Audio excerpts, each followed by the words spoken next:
It's the weekly show about rAVe with the hottest news in the AV industry. It's rAVe TV. Give it up for Steph and Gary. Steph and Gary. Hey everyone, Steph Beckett here, and welcome to a special edition of rAVe TV here at DSE 2024. Super exciting. The show just opened, and I'm here with David Drain of QuestX. First of all, how's it going? I know you are so excited to finally be here, and it's finally happening. Yeah, you're absolutely right. I mean, you spend a year planning something, you can't wait to see it launch, and so we've got a lot of exciting things in store. Right, so I know that we've just opened day one, so you can't exactly tell me what's going on so far, but we did have a really great opening keynote last night. So that was Dane Matthews of Taco Bell. So tell me a little bit about that, because he had a lot of really great things to say about the QSR market. Absolutely. He was incredible. He was very forthright. I felt like he was open and shared the things they were doing well and the things that they needed to work on. And I think his great takeaway for me was the fact that a lot of times we design experiences for the customer, and that we got to, right? That's very important, but we cannot forget the employee. So the employee experience is just as important as the customer experience. Right. Something that I took away was that it's actually really difficult because now you can use the app, you can order straight at the drive-thru, you can go inside, and so the team members are being inundated by all of these different orders coming in from all of these different places. And I was like, I never thought about that because it's just easy for me because I just order what way I want and go about my day. But I had never really thought about how overwhelming that must be. Right. I mean, yeah, they've got so many channels, and I'm sure they're trying to figure out what's the priority and how to do that. But I'm excited to see the innovations that they're going to be implementing at the drive-thru with AI and personalization. That sounds incredible. Right, and the new Connect Me, that project that he has been pushing forward to make that a little bit more of a streamlined experience, to kind of get a little bit away from the app and kind of get away from one of those modes of places where orders are being received. I'm excited to see what comes of that. Yeah, they're going to unify the channels, I think, so that's going to be great. So I know that the show floor just opened, but what can we expect from today? What's going on tomorrow? I know we have a few roundtables. What's coming up? Sure. So we're about to have a keynote from Thibaut Duvernay of Gentilhomme, if I'm getting my French right, but he's an experienced designer. It should be really interesting. We have sessions, lunch roundtable discussions, Innovation Park going on with discussions there as well, and then of course the awards ceremony tonight. Tell me a little bit about the Innovation Park. What kind of companies are there? Yeah, wow. See if I can name them all. There's about 8 companies participating. All right, quiz. All right. So companies like SkyKit and Wallboard and Ensign and Zootech and Spectrio and Kaufman and TV. I said Ensign, Oh, I think. sorry. That's all right. You're quizzing me. I'm sorry if I forgot you. But we have 8 companies from a range of that are sponsoring topics, and they're going to have educational roundtable discussions about those topics. So I think people are really going to get a lot out of that. That's really exciting. There's the roundtables today as well during lunch. I'm going to the one on AI with Brian Mazzaro. Super excited about that. Yeah, I think AI is going to be a big topic of conversation today and tomorrow, as you can imagine. And so it's great to have some chances for people to go learn about it in educational sessions and in roundtable discussions. Yes, because I do think that with where we are with AI, I think people are a little scared of it, or they're like, it's going to replace all of us, and it's not. If you learn to use it as a tool to help you do your job better, and I'm excited to see what Brian says about how we can do that in digital signage. Yeah, I think everybody, if you go back to the dawn of the internet, right? I think in robotics and manufacturing and things, it was just all this kind of job replacement fears, and we just have to evolve, right? It's a tool. We built AI and we can use it and harness it for good, and that's just what we got to do. Let's talk about the awards for a second. Okay. Super excited. Those are tonight. Tell me about some of those companies that are up for an award. Oh, wow.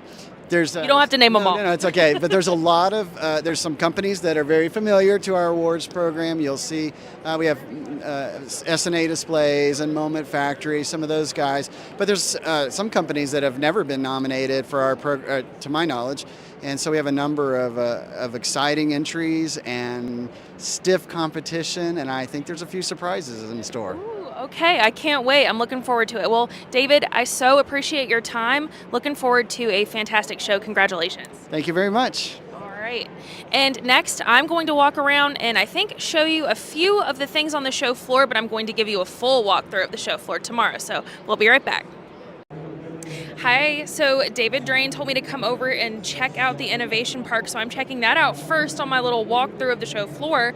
And so these are a few of the companies that are featuring in here. He mentioned a few of them. So we've got SkyKit, Stream, Wallboard, Navori Labs, Kaufman Media, Zootech, Ensign, and Spectrio. And they are having roundtables over the next 2 days talking about their companies, what they're doing, kind of getting their names out there and talking a little bit about the digital signage market and how they fit in. So I'm going to one tomorrow. I'm really excited.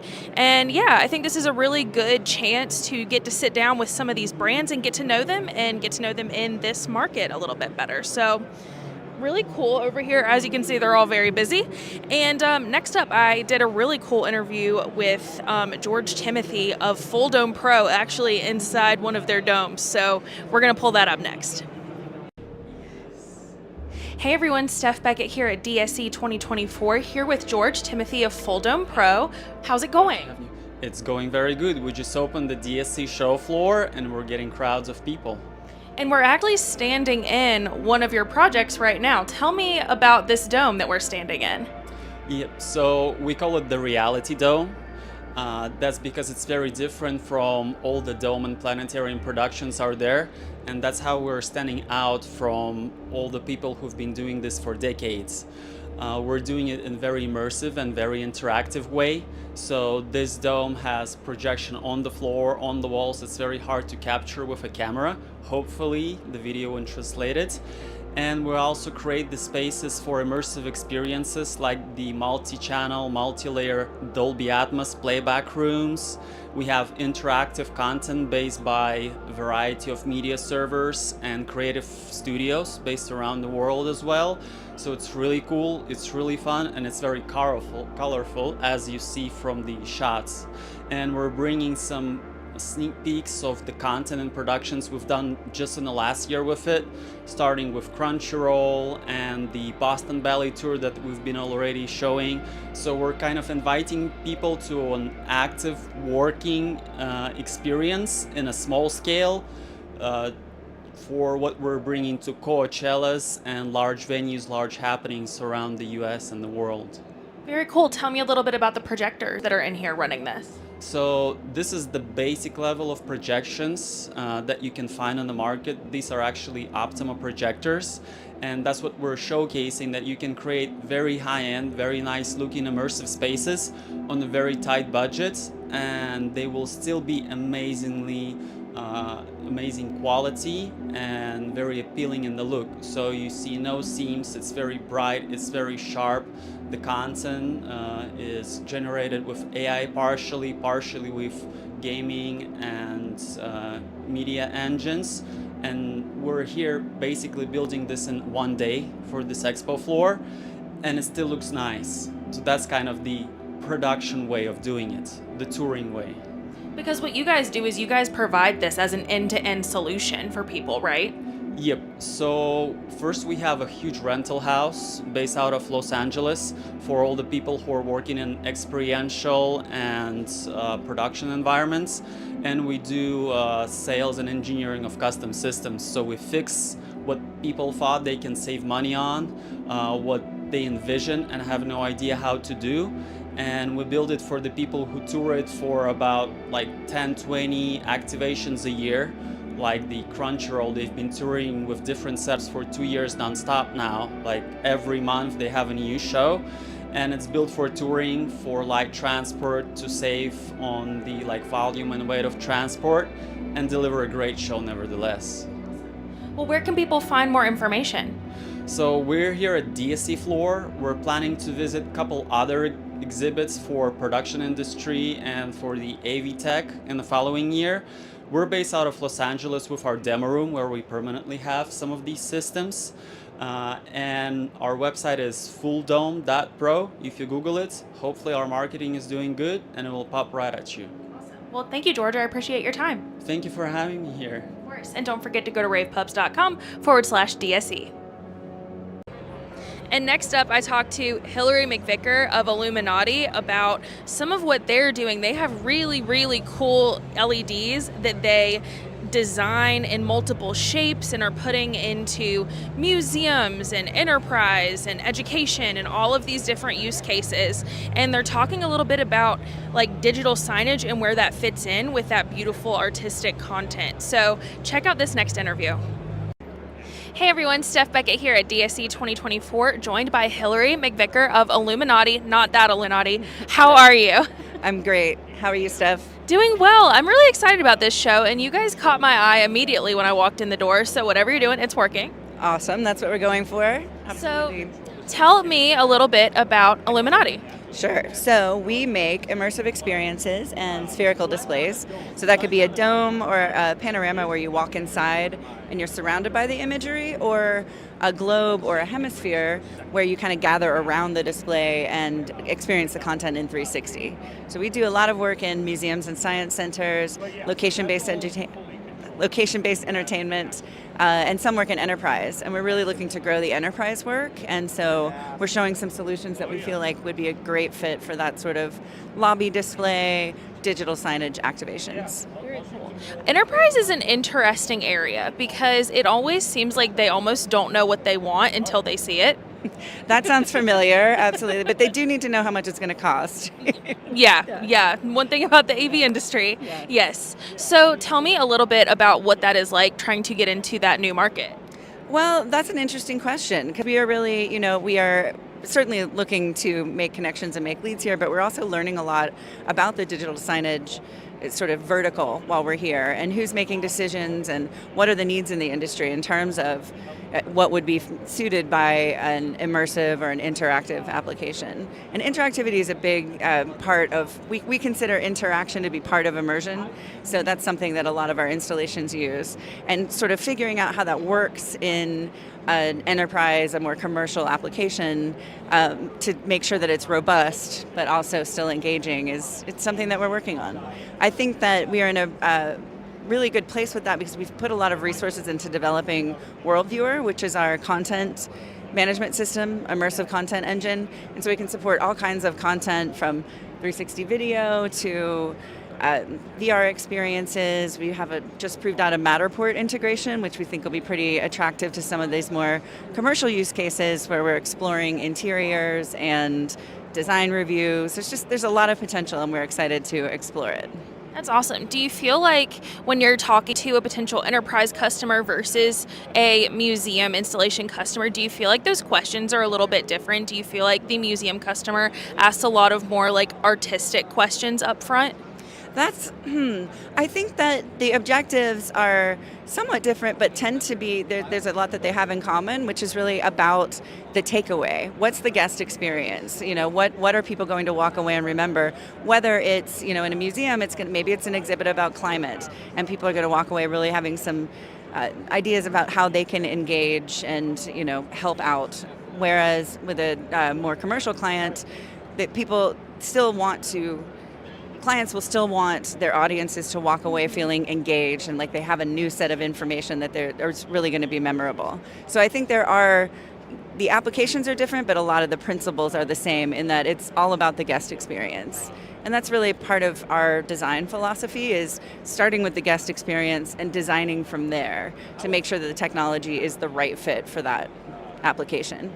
And something I really find interesting about the digital signage market in general is the very fine line of balancing information and art and beauty. And is that something that you're finding, like the conversations being around that are really interesting in terms of how do you get both on one of these? Absolutely. Yeah, and I think that's really critical because I feel like the power of these immersive and spherical, really compelling displays is that the audience can connect to the content in maybe more of an emotional way. And the beauty factor is a really big part of that. When people are like, wow, that is really compelling. That's really, I've never seen anything like it, that kind of thing. Then their engagement with the content is deeper, and it's something that, again, they're going to remember. That's a good point. So my last question for you is, where can people find more information about Illuminati? Illuminati.com, and as you said, we're not that Illuminati, so it's ELUMENATI.com. Important. Yes, you can go down a really crazy Google path if you just search Illuminati. So. Well, Hillary, thank you so much for your time. Thanks, Steph. Great to see you. And don't forget to go to ravepubs.com/DSC for all your DSC 2024 coverage. We'll see you next time. And next up, I'm going to talk to Brandy Alvarado Miranda of BAM Marketing. Everybody knows who she is. She's amazing. And she is doing a lot here with rAVe. So I'm going to talk to her a little bit about what she has going on at DSC. There's a really great Women in Technology luncheon tomorrow. So we're going to talk a little bit about what you can expect. Hey everyone, Steph Beckett here at DSC 2024, joined by Brandy Alvarado Miranda of BAM Marketing and also of rAVe. How are you? I'm doing good. So happy to be here. So happy to be here. So tell me a little bit, I know you've only walked the show floor like a tiny bit, you literally just got here, but any thoughts, any takeaways so far? Well, we're standing in front of something really magnificent that I actually wanted to sort of put on my hit list to see. I'm just looking for new innovative technology and to network and hang out with clients. Very cool. So also, rAVe is here in a big presence. There's going to be the Women in Technology luncheon tomorrow. Tell me a little bit about that.